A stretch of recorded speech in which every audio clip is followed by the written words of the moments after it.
सिद्धि की शादी के बाद वो ससुराल चली जाती है। पीछे रह जाती है भाभी रानी।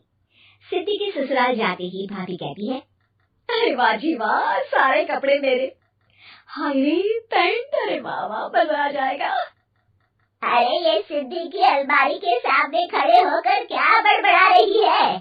जा जाकर देख मेहमानों को विदाई की मिठाई मिली कि नहीं। अब हाँ माँ जी, क्यों नहीं, लेकिन पहले कपड़े तो बदल लूं। अब रानी आ जाती है सिद्धि के उन कपड़ों में जो वो ससुराल जाने से पहले घर छोड़ जाती है। अरे रानी, कुछ दिन रुक जाती। अरे ये तो सिद्धि बिटिया को मैंने ही दिया था, बड़ा ही फबता था उस पर, तुझ पर तो कुछ खास नहीं लग रहा। अब वो ना मेरे सारे कपड़े गीले थे तो सोचा पहन लूं। वैसे भी सिद्धि को कौन सा भी पुराने आउटडेटेड कपड़ों को पहनना है। वैसे भी ये सूट तो मैंने तभी पहना था, वैसे खास है भी नहीं ये। हाँ ठीक है, लेकिन ना मेरी सिद्धि पर तो जमता था। सारे मेहमान चले जाते हैं और सिद्धि ससुराल से मायके पहली बार आती है। अपना घर, अपना कमरा, अपनी अलमारी।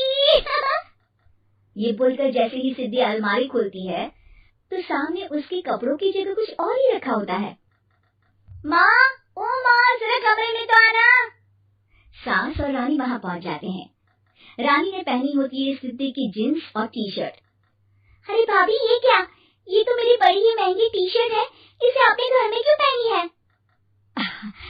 अरे बहुत मिलती है दीदी ये चौक की मार्केट में, 150 में। ओ भाभी प्लीज, ये एयरपोस्टल है, 2000 की एक टी शर्ट। ओह, 2000 में तो दीदी 4 साड़ी आ जाए। अब क्या बोलूं? भाभी, ये मेरी अलमारी में छोटू के कपड़े, तो मेरे कपड़े कहाँ है? मेरी अलमारी में? अब दीदी आपको कौन से पुराने कपड़े पहनने थे? माना भाभी, लेकिन मैं जब घर आती तो यही सब पहनती ना। अरे तुम तो बड़ी कंजूस हो दीदी। खैर, वक्त आता है जब सिद्धि ससुराल के लिए रवाना हो रही होती है। अरे रानी, अंदर से सिद्धि का गिफ्ट ले आ, लड़की पहली बार ससुराल से मायके आई है। रानी अंदर जाती है और एक सिंपल सी साड़ी लेकर बाहर आ जाती है। ये लीजिए माँ जी। सास बेटी को गिफ्ट देकर ससुराल भेजती है। अगले दिन रानी एक सुंदर सी साड़ी पहनकर सामने आती है। अरे रानी, ये तो वो साड़ी है जो मैंने सिद्धि को देने के लिए दी थी जब वो ससुराल ले जाती, लेकिन ये तूने कैसे पहन ली?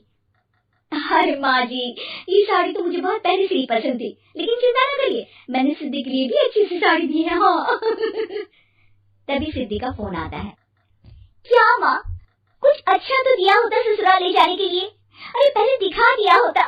ये चमकते हुए पैकेट में नौकरानी वाली साड़ी मत दिया करो माँ।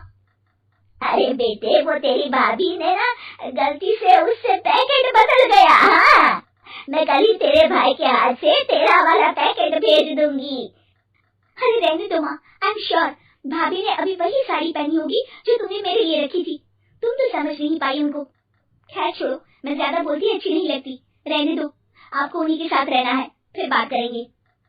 सास को रानी पर गुस्सा आ जाता है। वो उसके कमरे में जाती है जहाँ वो शादी का एल्बम देख रही होती है। रानी, मार्केट जाकर एक ऐसी ही साड़ी लेकर आ, कल प्रतीक जाकर सिद्धि के घर दे आएगा। अरे क्यों माँ जी, कितनी साड़ी देनी है दीदी को, यहाँ कोई सेल लगी है क्या? अरे चुप कर, मेरे बेटी के हिस्से की साड़ी खुद पहन ली, अब ज्यादा ज्ञान बांट रही है। एक दिन सिद्धि का फोन आता है। माँ, मेरी सास ने आप सबको खाने पर बुलाया है। सारे लोग सिद्धि के ससुराल पहुँचते हैं। खाना खाकर वो लोग निकल रहे होते हैं कि सिद्धि की सास सभी को गिफ्ट देती है। अरे बहन जी, बेटी के घर का खाना खा लिया, यही बहुत है जो आप ऊपर से गिफ्ट भी दे रही है। अरे बहन जी, आप भी कहाँ इन बातों पर विश्वास कर रही हैं। सास सभी को गिफ्ट देती है, लेकिन रानी को जो साड़ी देती है वो अजीब सी हरे रंग की, लाल रंग की बड़ी छाप वाली होती है। अरे छी, ये कौन पहनेगा? सासू माँ को तो जरी वाली इतनी सुंदर, और मेरे लिए ये नौकरानी वाली। अरे भाभी, दरअसल मैं जब भी घर आती थी आप वापसी में ऐसी ही साड़ी देती थी ना, तो माँ ने सोचा कि आपको आपकी पसंद की ही साड़ी क्यों ना दी जाए। बेचारी रानी, बोलती भी तो क्या। सिद्धि और सास रानी का चेहरा देखकर हंसने लगती है, तो रानी समझ जाती है कि अपने ही बिछाए जाल में वो फंस चुकी है।